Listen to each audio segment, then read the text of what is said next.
CBS 성경 동화 형들을 만난 요셉. 온 땅을 뒤덮은 기근은 야곱과 아들들이 살고 있는 가나안 땅에도 찾아왔어요. 아버지, 이젠 곡식 창고에 벽시 하나 남아있지 않습니다. 이를 어떻게 하면 좋을까요? 저희 아이들도 배고프다고 난립니다. 이젠 정말로 대책을 세워야 합니다, 아버지. 야곱이 고민 끝에 대답했어요. 여기 가만히 앉아있는다고 먹을 것이 생기겠느냐? 직접 움직여야지. 듣자 하니 저기 이집트 땅에는 지혜로운 총리 한 분이 계셔서 기근으로 인한 피해가 적다고 하는구나. 돈을 가져가면 식량과 바꿔준다고 하니 너희가 이집트에 가서 식량을 구해오거라. 그렇게 요셉의 10명의 형들은 이집트로 향하게 되었어요. 하지만 요셉의 동생 베냐민만큼은 아버지 야곱과 함께 있었죠. 야곱은 요셉을 잃은 뒤로 베냐민에 대한 사랑이 더 커져서 베냐민을 절대로 보내려 하지 않았어요. 드넓은 사막을 지나서 요셉의 형들은 이집트에 도착했어요. 그곳에는 이미 각국에서 모여든 사람들로 바글바글했죠. 식량을 타가기 위한 줄이 어찌나 길었던지 요셉의 형들은 몇 날 며칠을 기다려야 했어요. 그리고 마침내 기다리던 순서가 왔어요. 자, 총리님, 다음 차례는 가나안 땅에서 온 르우벤과 그 형제들입니다요. 그 말을 들은 요셉은 깜짝 놀랐어요. 정신을 차릴 새도 없이 오래전에 자신을 버렸던 형들이 들어오고 있었죠. 형들은 총리 요셉의 얼굴도 바라보지 못한 채 엎드려 절을 했어요. 가나안에서 온 르우벤입니다.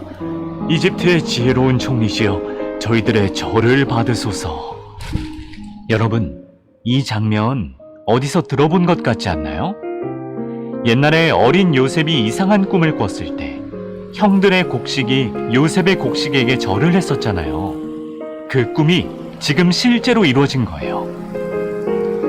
요셉은 형들이 반가웠지만 쌀쌀맞은 말투로 형들을 다그쳤어요. 나를 속이려 하지 말아라. 내가 보아하니 너희들은 스파이가 틀림없다. 우리 이집트의 약점을 알아내기 위해서 몰래 여기까지 들어온 것이 아닌가. 그 말을 들은 요셉의 형들은 당황할 수밖에요. 총리님, 그렇지 않습니다. 저희는 먹을 것을 사러 온 평범한 사람들입니다. 저희 아버지의 성함은 야곱이고요. 저희는 12형제인데 막내 동생 베냐민은 아버지와 고향 땅에 남아있고, 그리고 다른 동생 한 명은 예전에 없어졌습니다. 그래서 저희 10명이 이렇게 총리님을 뵈러 온 것입니다. 요셉은 예전에 형들이 자기를 미워했듯이 동생 베냐민을 미워하고 있는 건 아닌지 시험해보고 싶었어요. 그래서 한 가지 꾀를 내었죠. 그래? 좋다. 너희가 스파이가 아니라는 걸 증명해보거라. 만약 너희가 정직한 사람이라면 너희 중에 한 사람만 여기 감옥에 남아있거라. 그리고 나머지는 곡식을 갖고 돌아가되 너희의 막내 동생 베냐민을 데리고 다시 이집트로 와야 할 것이다. 그리하면 내 너희의 말을 진실로 믿고 너희 모두를 살려줄 것이다. 그 말을 들은 형들은 울상이 되었어요. 형님, 이를 어찌하면 좋습니까? 아버지께서 가뜩이나 요셉을 잃고 슬픔에 빠져 계신데 막내 베냐민을 보내주실 리가 없지 않습니까? 맞습니다. 베냐민을 이집트로 내려온다고 하면 아버지께서 충격으로 돌아가실지도 모른다고요. 그러자 큰형 르우벤이 눈물을 흘리며 말했어요. 이 모든 게 다 우리가 요셉에게 지은 죄 때문에 벌을 받고 있는 것이다. 내가 뭐라 했느냐? 요셉을 해쳐서는 안 된다고 하지 않았느냐? 억울하게 노예로 팔려간 요셉이 지금 우리에게 벌을 내리고 있는 거란 말이다. 그 모습을 보고 있던 요셉 역시 눈물을 참을 수 없었어요. 형들이 과거의 잘못을 뉘우치고 있다는 사실에 기뻤지만 다시 이집트 사람인 척 근엄하게 말했죠. 어서 결정하거라. 곡식이 필요해서 왔다고 하지 않았느냐? 자, 너희 중에 누가 감옥에 남겠는가?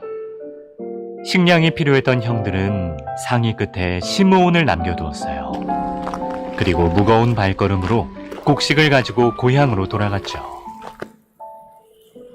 그래. 곡식을 사왔다고. 고생 많았다. 아니, 그런데 다들 왜 그렇게 울상을 짓고 있는 게냐? 시므온이 보이지 않는구나. 시므온은 어디 있느냐? 어디 있는 거야? 르우벤은 야곱에게 이집트에서 있었던 일들을 모두 말해주었어요.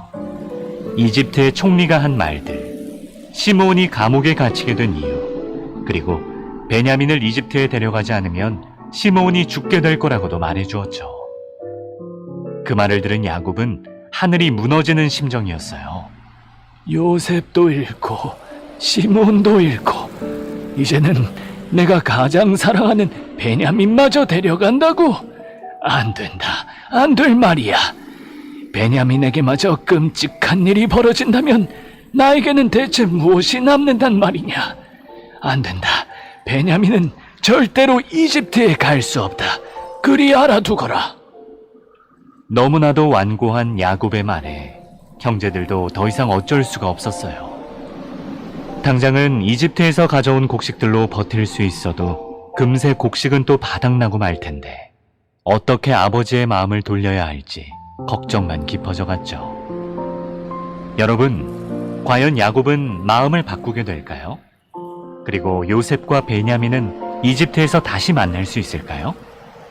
CBS 성경 동화 다음 이야기를 기대해 주세요. 퀴즈 마치는 시간 가질 건데요. 첫 번째 문제는 주관식이고 두 번째 문제는 객관식입니다. 준비됐나요?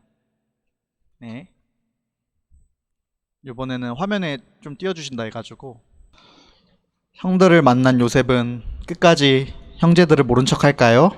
하나님이 요셉을 통해 계획하신 여정은 다음 주에 또 계속됩니다. 우리 아이들과 함께 오후 예배 때 계속될 예정입니다.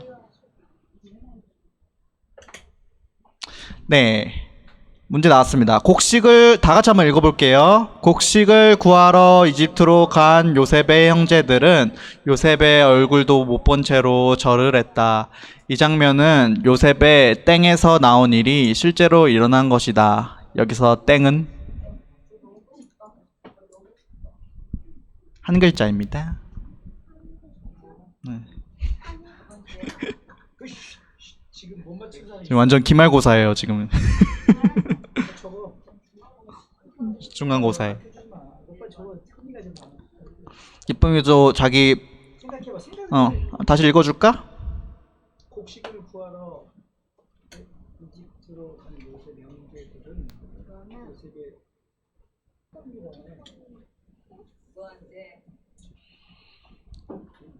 두 번째 문제 읽어보겠습니다.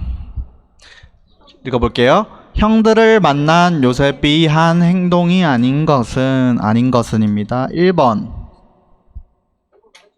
1번 얘기할게요. 1번은 형들이 반가웠지만 쌀쌀맞은 말투로 스파이가 틀림없다면서 추궁했습니다.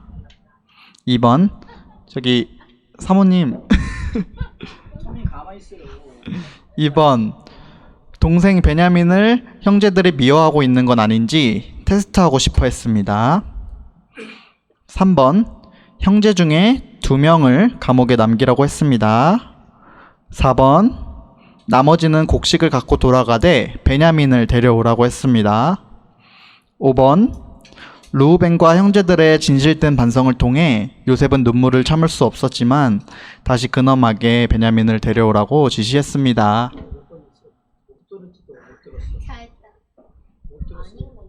네, 아닌 것은 아닌 것이 잘 들어보면 있습니다. 다시 한번 읽어주세요. 자, 1번 형들이 반가웠지만 쌀쌀맞은 말투로 스파이가 틀림없다면서 추궁했습니다. 2번 동생 베냐민을 형제들이 미워하고 있는 건 아닌지 테스트하고 싶어 했습니다. 3번 형제 중에 2명을 감옥에 남기라고 했습니다. 4번 나머지는 곡식을 갖고 돌아가되 베냐민을 데려오라고 했습니다. 5번 르우벤과 형제들의 진실된 반성을 통해 요셉은 눈물을 참을 수 없었지만 다시 근엄하게 지시했습니다. 다 적었으면 저한테 주세요. 와, 애들 잘한다. 헷갈리네. 아빠 다 맞았으면 네가 제일 좋겠지. 오늘도 전원 정답했고요. 네, 첫 번째 정답이 뭐였을까요? 네, 요셉의 꿈에서 나온 그 이제 다른 곡식들이 자기 곡식한테 절한 그런 꿈에 대한 내용이었고요. 그리고 두 번째 문제의 답은 몇 번이었죠? 3번. 네, 형제 중에 2명을 감옥에 남기라고 하지 않았고 1명만 감옥에 남기라고 했죠. 네. 자, 오늘은 이렇게 성경 말씀 마치고요. 다음 영수어십 때 또 찾아뵙겠습니다.